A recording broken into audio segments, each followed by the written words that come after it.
News 24 के साथ देखिए, बांकीपुर उपचुनाव के बीच ही जन स्वराज के संस्थापक प्रशांत किशोर ने बिहार सरकार और पुलिस प्रशासन पर तीखा हमला बोल दिया है। जी हां, बता दें कि उन्होंने एक और पूर्व मुख्यमंत्री नीतीश कुमार की तारीफ करते हुए कहा है कि उन्होंने बिहार में लोकतंत्र को जिंदा रखा है और वहीं मौजूदा मुख्यमंत्री सम्राट चौधरी पर गंभीर आरोप भी लगा दिए हैं। प्रशांत किशोर ने आरोप भी लगाया है कि पुलिस का राजनीतिक इस्तेमाल किया जा रहा है। उन्होंने पटना के एसएसपी को चुनौती देते हुए भी कहा है कि अगर वे इतने ही सक्षम अधिकारी हैं तो पहले पटना में हो रही अवैध शराब की बिक्री पर रोक लगाकर दिखा दें। इसके साथ ही बता दें कि उन्होंने मतगणना को लेकर भी अपनी आशंका जता दी है। तो आइए अब आपको सुनाते हैं कि प्रशांत किशोर ने क्या कुछ कहा है। नीतीश कुमार चाहे जितना उनकी बुराई हो जाए, नीतीश कुमार ने लोकतंत्र को जिंदा रखा है बिहार में। और ये नए नए जो सम्राट चौधरी आए हैं खुद अपराधी हैं और पुलिस का अपराधीकरण कर रहे हैं, और कुछ पुलिस वाले अपना मार्क्स बनाने के चक्कर में ज्यादा हीरोइज्म कर रहे हैं। और अभी इस बार तो चुनाव के दौरान पूरे बिहार ने देख लिया कि पटना के पॉश इलाकों में वार्ड नंबर 21, 22, 23, 25 ये पॉश इलाके हैं। यहाँ पर पुलिस ने जो नंगा नाच किया है, भाजपा के गुंडों के साथ मिलकर चिन्हित करके लोगों को डराया है, धमकाया है, मतदान को प्रभावित करने की कोशिश की है, ये बिहार में स्वीकार्य नहीं किया जा सकता है। किसी कार्तिकेय शर्मा की इतनी ताकत नहीं है कि बिहार की लोकतंत्र की जड़ को कमजोर कर दे। मतगणना कार्य से एसएसपी अलग हैं।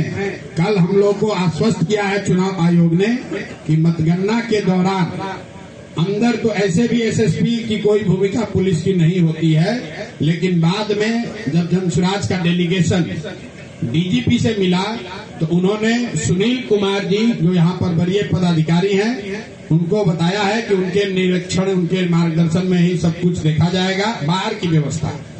और एसएसपी को ये निर्देश दिया गया है कि वो इन पूरी चीज से बाहर रहे। ये अपने आप में एसएसपी होने के नाते उनको शर्म आनी चाहिए कि एक आदमी को आपके जिले में हो रहे इतने बड़ी व्यवस्था से अलग करने का निर्देश दिया गया है। ये दिखाता है कि आपकी क्षमता कितनी है। मैं फिर से दोहरा दूं, ये वही एसएसपी है जिनके रहते हुए नीट की छात्रा का अपहरण और रेप और मर्डर हुआ, और इनके इनकॉम्पिटेंस की वजह से इनको हटाकर एसआईटी बनाया गया। ये इतने इनकॉम्पिटेंट व्यक्ति हैं कि एक केस सॉल्व नहीं कर पाया और अभी राजनीति करने की कोशिश कर रहे हैं। अगर इतने ही बड़े पुलिस वाले हो तो पटना में जो फर्जी शराब बिक रहा है उसको रुकवाओ। जो पटना में गरीब खोचे वाले ठेले वालों से पैसा लिया जा रहा है उस पर लगाम लगा कर दिखाइए। जो सरेआम पुलिस वसूली कर रही है उस पर लगाम लगा कर दिखाइए। वर्दी पहनकर रोब मत दिखाइए। वर्दी पहनकर रोब दिखाने से हम लोग नहीं डरने वाले हैं, एकदम स्वराज प्रशांत किशोर नहीं डरने वाले हैं। कितने वोट से जीत रहे कल आप काउंट कीजिएगा और हर राउंड में जोड़ते चले जाइएगा। इतने वोट से भाजपा हारेगी कि जीवन में कभी ये कहने का दुस्साहस नहीं कर पाएंगे कि हम लोग कुत्ता बिल्ली को भी खड़ा करेंगे तो चुनाव जीत जाएगा। इतने वोट से हारेंगे।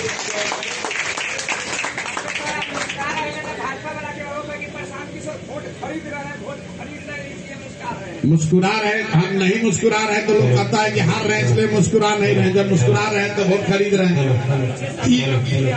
30,000 करोड़ रुपया भाजपा के पास आधिकारिक तौर पर। दुनिया की सबसे बड़ी पार्टी भाजपा, दुनिया में सबसे ज्यादा पैसा है भाजपा के पास। राज्य सरकार उनका, केंद्र सरकार उनका, अब वोट खरीद रहे हैं हम। सम्राट डर रहे हैं क्या आपसे?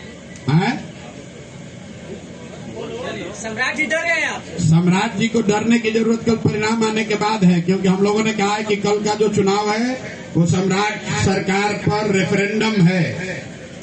तो जैसा आपने सुना है कि प्रशांत किशोर ने चुनाव और कानून व्यवस्था को लेकर सरकार पर कई तरह के सवाल उठा दिए हैं, और अब इन आरोपों पर सरकार या पुलिस प्रशासन की क्या प्रतिक्रिया सामने आती है, इस पर अब सभी की नजर भी बनी हुई है। तो फिलहाल इस खबर में बस इतना ही। बाकी ऐसी तमाम खबरों के लिए देखते रहिए न्यूज 24। हर खबर सबसे पहले, सबसे सटीक। वीडियो को लाइक करें, शेयर करें और चैनल को सब्सक्राइब करना ना भूलें। धन्यवाद।